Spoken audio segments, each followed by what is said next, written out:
welcome back. So as you can see, this Z09 wheel from 14, 15, 16 years fits the R7 perfectly well. So I've just thrown that in as a check.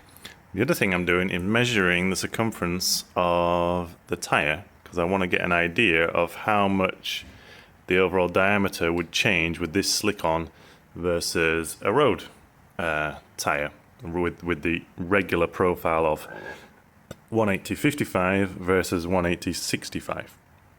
So we've done a bit of a tape around. We'll measure the length, convert that circumference into a diameter, and see how much difference we can actually measure, if any. Right, so we've got both tapes laid out on the floor, and if we measure the difference between the two, there's a street tire and there's a slick. So we take those two measurements of being the circumference and convert that into the diameter of the tire.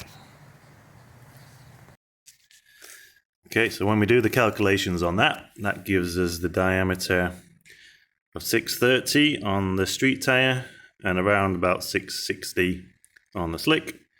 So there's an approximate difference of 30 mil between the two diameters, which actually means we only need half of that because the axle's in the middle of the wheel. So the axle on the rear would be going up 15 millimeters. Now the front tire, which I don't have with me right now, I am in possession of it, but I don't have it with me. If that makes sense. Will also be going up. So we'll balance some of this out, but it's just interesting to know the differences. And you can actually visualize that when you look at the two wheels together. You can actually see this is sat on the floor, this is on a stand, and it's already almost as tall. So yeah, all good things to know and be aware of and to consider. Okay, so this has arrived fairly quickly from an eBay purchase. This is the part number, and this is an MT09 front wheel, and it's in a lovely luminous greeny yellow colour. So we're going to get to work on that. I'm going to paint mine black to match the rear wheel that I bought that was already black as well. So I'm going to get to, I think I'm actually going to sandblast, or try a little sandblasting and see how that goes, and yeah, drop some fresh paint on this bad boy. Okay, so we've got the wheel with all the paint removed, or at least nearly all the paint removed, if not keyed. And now we're going to lay an etch primer on there. Masked up all the mating faces of the discs and the bearings and things, so that we're not going to have any issues when we install those. Okay, so that's a coat of epoxy primer. It took probably 3/4 of a can to do that, and I've just worked my way out from the middle, both sides, and then kind of back in again from the rim. And yeah, looking good. So I'm going to let that cure off, and then we'll get the black on it later on. Okay, so we got it in black paint. I tried to get something a little hardy. So this, I don't know much about paints, to be honest. This is an enamel paint. So I'm gonna see how this goes. It went on quite nicely. It's got a good coating. That was just kind of a one heavy coat over the primer. Listen, you know, these are going to get scratched to hell. Any wheel that you use in a track bike, it gets thrown around, thrown in and out of the bike. It's going to get scratched. So I really don't care too much about the paint quality. I just didn't want it luminous yellow, you know. So, and again, I masked up all the mating faces. I didn't bother with the speedo ring surface, so I haven't masked that up. But the inner bearing mating surface is masked up, and if I need to, I can just rub that back a little bit with some fine grit sandpaper as well.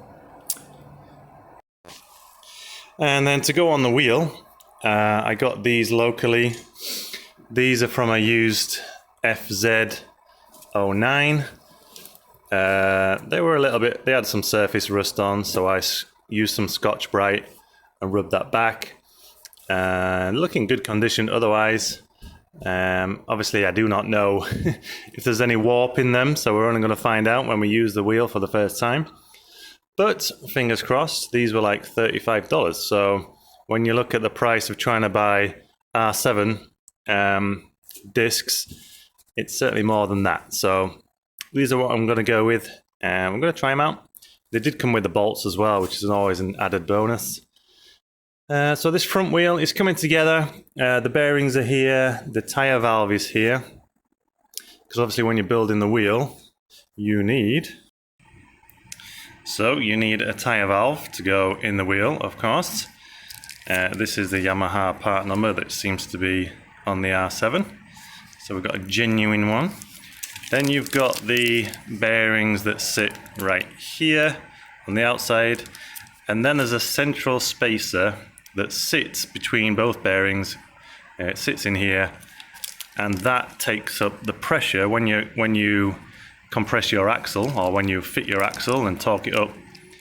The load gets put on the center of the bearing, and so you don't want to push the middle of the bearing out. So there's a spacer that goes all the way through the wheel on both sides, so that both sides bearings push against that and don't, the middle of this bearing doesn't get pushed out, if you get what I mean. Unfortunately, I'm waiting for that still. There was a bit of a delay on that. Somebody had listed it on eBay, but they didn't actually have stock. So I'd ordered it. It took a few days for them to even respond and say they didn't actually have one. So I had to order another one, which is slightly annoying, but there we go. So those are the things you're going to need. And I'm just sat here waiting for this paint to dry. I'm going to give it 24 hours, so we'll be back, I guess, in the morning. Alright, so we're going to go ahead and install our tyre valve into the wheel over here. And it was today years old that I realised what all the things do on this little tyre valve tool. There's a little reamer for cleaning out the insides of the valve. Obviously that one gets the core out, and then this bottom one you can re-thread the inner threads, and this one cleans up the outer threads, but also you can use that to hold the valve like that and pull it through. I'm going to lube this up with a little bit of tyre mount paste and then just pop it through from the backside and pull it through with the handle. Right, so I'm going to use this opportunity, now that we've sprayed up the wheel, to do a little review on this Constands tyre changer. I've used it multiple times now, and I think I'm about there with knowing how to really use it because sometimes you just go ahead and you do what you think is right, and sometimes that's not right. It comes with, so the frame along the bottom comes with the bead braking section. This handle slots into that, but the handle also slots into this duck head tool, which is the part that's going around and getting the tires off. I made a subtle modification by changing the handle on top from one of those, thumb wheels to an actual handle. That made life easier. And then the center rod there that comes with it is too thick for the standard front wheel bearings. Obviously I've got no bearings in my wheel right now, but if I did, you have to have something narrower than that standard center rod. So I had to make up this tool. Now this happened to be, somebody was selling a FZ09 front axle, which matches the R7.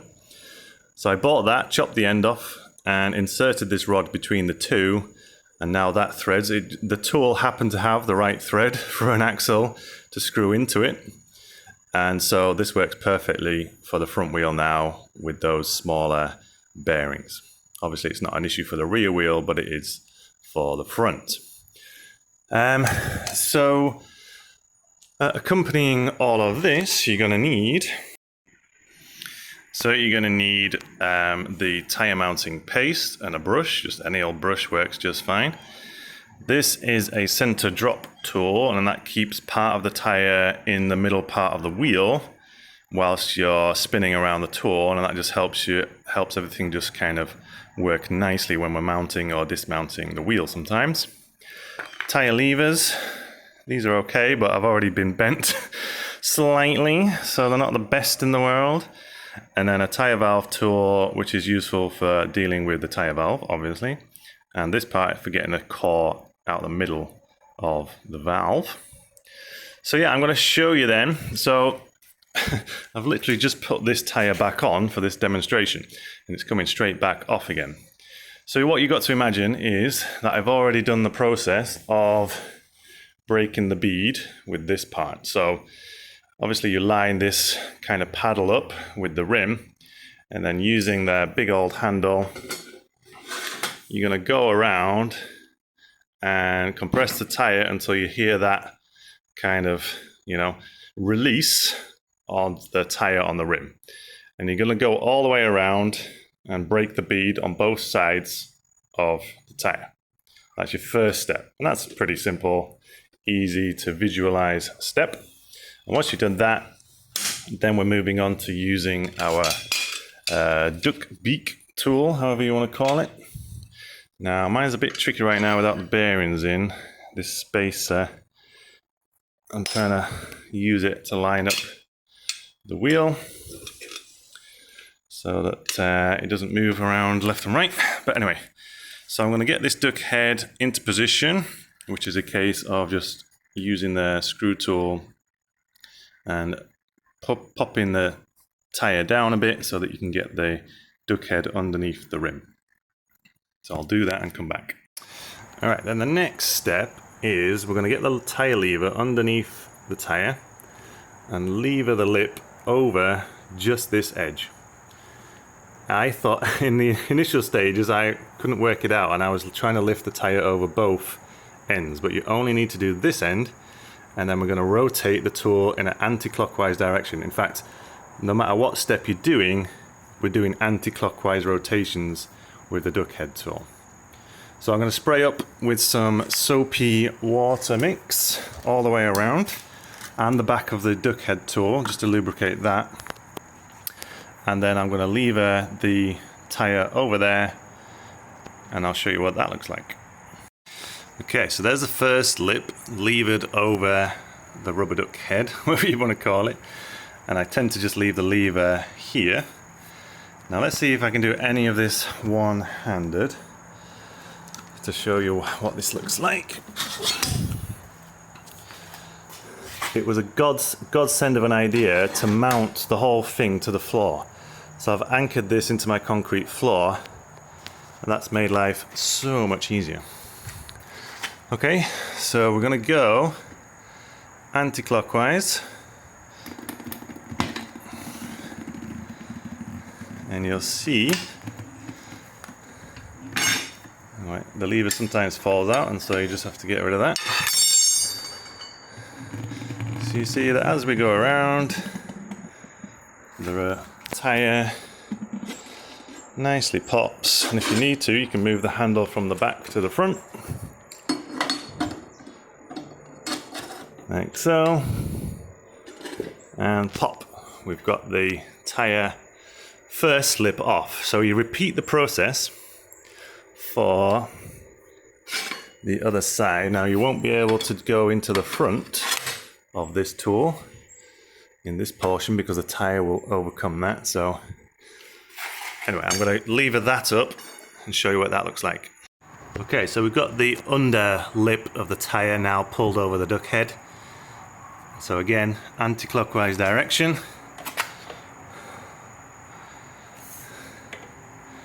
Should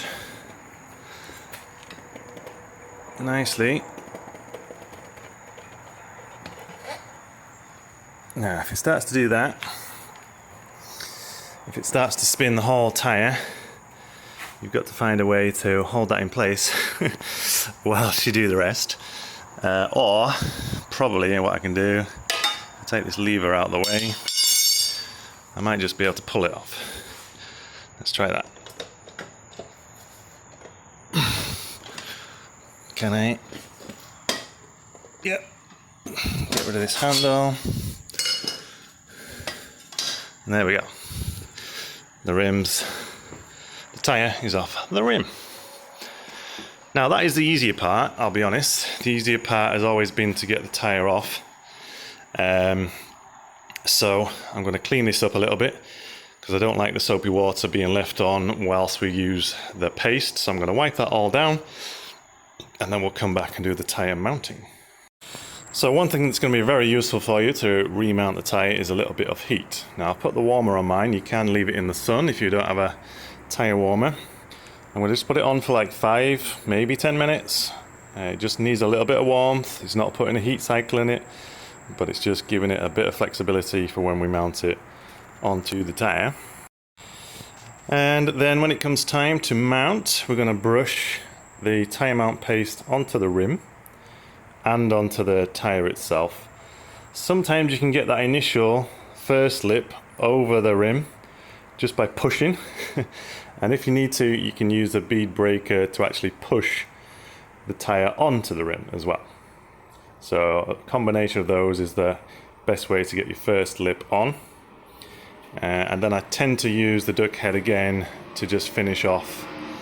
And then what I like to do is put the tyre valve kind of 6 o'clock and then line up, there's a dot on the tyre which denotes the light part of the tyre. So we line those up together and that should help us balance a little bit later on. So after 5 minutes has passed, I'll be showing how to mount the tyre. So the tyre paste does dry a little bit quickly. I'd say within 5 or 10 minutes it's kind of dried off again. So you do have to try to do this as quickly or as efficiently as you can. So try to have things prepared in your mind. So in this case, I know that this is the speedo ring side. So this is the right hand side of the wheel, which means the tyre is going to be spinning clockwise. So I've got my tyre prepared to know that I'm going to slot it straight on, and in the front slick, in the case of a front slick, it also has a direction arrow. It's not bi-directional, so it needs to go this way. So I've got all things lined up in my head, ready, so I don't have to think about it when I'm about to mount the tyre, and that just helps keep things going smoothly. Alright, sorry I didn't video that step, but that was nice and easy. Just lubricated the rim and the other side of the tyre, and that just pushed straight on. Popped my knees on here and then levered with my hands, and that just popped the rim on the first side. So now it's all about just getting this last part on, and I'll show you that because I can do that with one hand, hopefully, maybe. Okay, so here's the setup for getting the rim on the tyre. I've used this drop tool nearby, and that's just going to keep the tyre within the middle of the rim, and that helps when we get to the tough point of installing the rim. The tyre sits in the most narrow point of the rim, so that should help us get it on at the tough point. Now this is the hardest point. I'm going to try and do this in one take. If I can't, then forgive me. Alright, so we're going to grab the handle. So the dot is lined up, it's on the other side of the tyre. It's not on this side of the tyre, but I know it's lined up with the tyre valve. So, fingers crossed, if we gently go around, now the tyre might start to rotate on the rim a little bit. So far, so good. Now this is going to get tricky because I'm going to get stopped by the bead brake tool, but yeah, so the tyre is now spinning on the rim, so I might need to hold it with a foot or something. Alright, I might have to use 2 hands for this now. Let me see if I can pop you on here.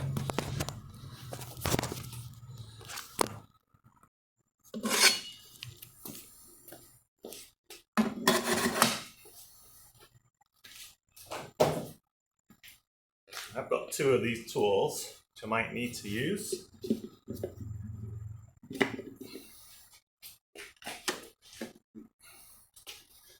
This one's in the way.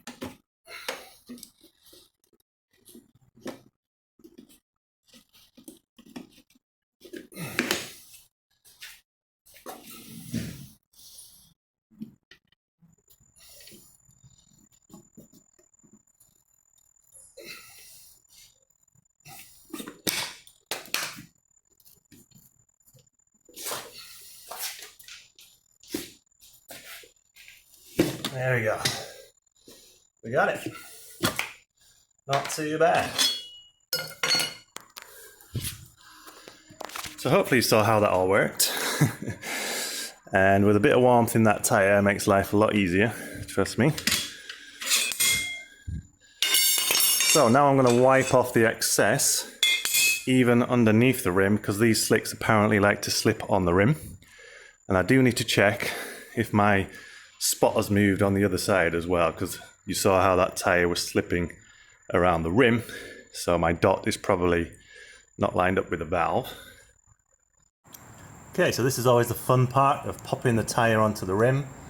I've got my hose, just a quick nozzle hose. The valve is the center of the core, or the valve is out, to get as much air into this tyre as quickly as we can. And we should hear a double pop as we apply this pressure.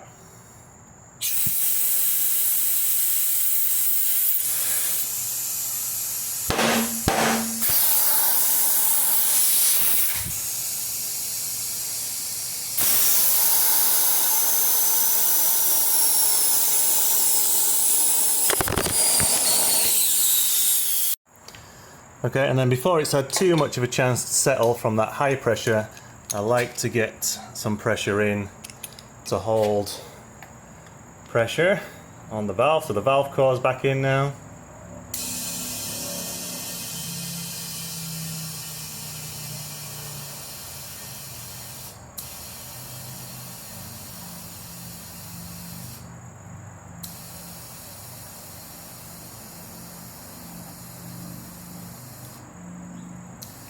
I put it up to like 60, 50 to 60, just to make sure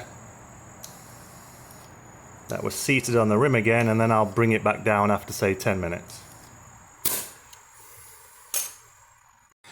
So there you have it, we've got our tyre mounted on a freshly painted rim. I've got the dot lined up again as I spun it on the rim before I put the pressure on.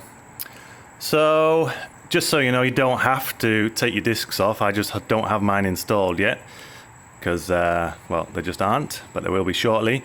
You can do all of this with the discs on, so don't think that you need to take them off. You don't need to. So I'm just waiting for this center spacer to arrive. Don't know where it is, but it's on its way, hopefully. Once the center spacer is in, then I can install the outer bearings. I will put the discs on now because that doesn't matter. So yeah, hope that's been a useful thing to see. You can do these things at home relatively easily once you've figured it out and had a couple of goes with it. You might cuss and swear a little bit, but eventually it becomes a nice smooth operation. And I'm very happy with my purchase, and probably I've changed, so this is like my 4th tyre mounted now, and if I'd have done that at a shop, all of that would have cost me somewhere in the region of $300. So I'm literally nearly paid for all my equipment already in the space of a few weeks.